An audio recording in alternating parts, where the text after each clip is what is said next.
Lecture du jour, bonjour. Ce matin, j'ai lu dans Actes chapitre 9 et Actes chapitre 10. Et il y a deux histoires de conversion très intéressantes, celle de Saul qui va devenir Paul et celle de Corneille qui va rester Corneille. Mais il y a vraiment des leçons à retenir dans ces deux histoires de conversion. Concernant Saul, vous savez, il est sur le chemin d'Ananias. Saul est celui qui persécute l'église de manière assez incroyable. Il met à mort les chrétiens, d'accord? Et il va avoir une révélation extraordinaire. Une lumière qui va apparaître, une voix qui va se faire entendre, il va devenir aveugle pendant plusieurs jours à cause de cette rencontre avec Jésus. Ça va changer sa vie à jamais et il va devenir Paul. C'est incroyable. Et Ananias, qui est un des disciples de Jésus, va recevoir une révélation. Dieu va lui dire, va prier pour Saul parce qu'il prie maintenant mon nom et il s'est converti. Et Ananias, dans un premier temps, dit, t'es sûr là, tu sais que le mec, il persécute les chrétiens, il les met à mort, il a même des lettres, des Sanhédrins et tout le reste pour nous mettre à mort, là, tu veux que j'aille prier pour lui? Vas-y, parce que je l'ai choisi, etc. Et Ananias va y aller. Pour Corneille, il se passe un peu la même chose. Corneille est un gentil, un non-juif, et qui aime Dieu, qui craint Dieu. Et il voit un ange qui lui dit, va chercher un certain Pierre, qui habite dans telle maison actuellement. Et Pierre, au même moment, est en train de prier, et reçoit une vision en mode, une nappe tombe, des animaux impurs que les juifs n'ont pas le droit de manger, avec une voix tue et mange. Et Pierre refuse à 3 reprises.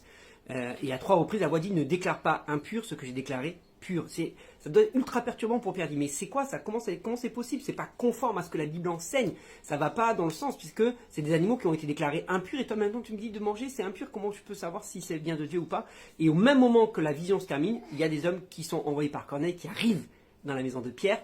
Et Pierre, du coup, comprend de suite que la vision qu'il a reçue, c'était en rapport avec cet homme-là, qui est considéré comme impur aux yeux des Juifs, et pourtant que Dieu envoie, et pourtant Dieu l'envoie dans cette maison de gens impurs. Et ils vont même recevoir le baptême dans cet esprit, se mettre à parler dans d'autres langues, Actes chapitre 10, et Pierre va comprendre que c'était réellement ce que Dieu voulait et le plan de Dieu. Et donc dans les deux cas de figure, on a eu Ananias et Pierre qui ont eu besoin de révélation pour réaliser que Dieu pouvait toucher n'importe qui, même le pire des ennemis, et même les impurs, et que le salut au final était pour tous. Et c'est de ça qu'on a besoin de comprendre. Encore nous aujourd'hui, je m'aperçois que parfois en tant que chrétien, on peut catégoriser les gens, et on a besoin de réaliser que même ton pire ennemi, Dieu l'aime et Dieu veut le toucher, et Dieu peut le toucher, et Dieu peut le changer.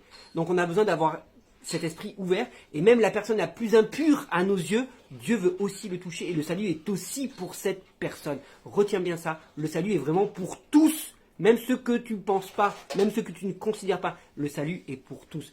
Alors laisse-toi changer, transformer ta vision et ta façon de voir les choses pour pouvoir aller vers ceux qui ont besoin de Jésus. Bonne journée.